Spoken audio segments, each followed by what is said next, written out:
এই লেসনে আমরা দেখব যে কোনো ডেটাবেজের কোনো ডেটাকে কিভাবে ডিলিট করতে হয় কোডিংয়ের সাহায্যে। আমরা আমাদের ডেটাবেসটি একটু দেখে নিই। দেখুন এখানে এই হচ্ছে আমাদের ডেটাবেস। তো এখানে আমরা সাপোজ উপরে যে মাসুম নামের যে ডেটাটি রয়েছে, এই ফিল্ড এই ডেটাটি আমরা মুছে ফেলতে চাই। তো আমরা আমাদের স্ক্রিপ্টে ঠিক ডিলিট করার যে কমান্ডটি সেটি হচ্ছে এটি।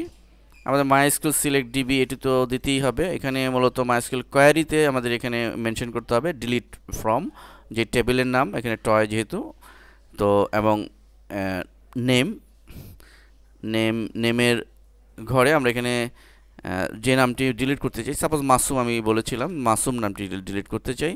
তো এটি আমরা অবশ্যই আমাদের ড্রিম ওয়েভারে এটি আমরা করব।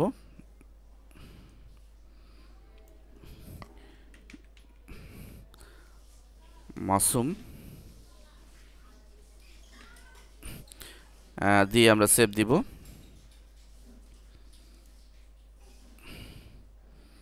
আমরা যদি ফিরে যাই আমাদের এবং আমরা এটিকে রিলোড করি আমাদের আপডেট করার জন্য, আমরা রিলোড করে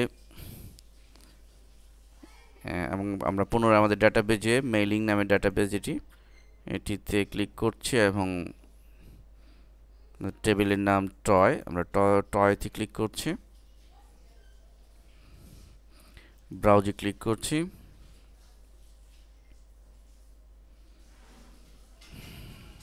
তো আমরা লক্ষ্য করছি যে আমাদের ডেটাবেজে মাসুম নামের যে ইনফরমেশনটা ছিল সেটি ডিলিট হয়ে গিয়েছে, মুছে গিয়েছে।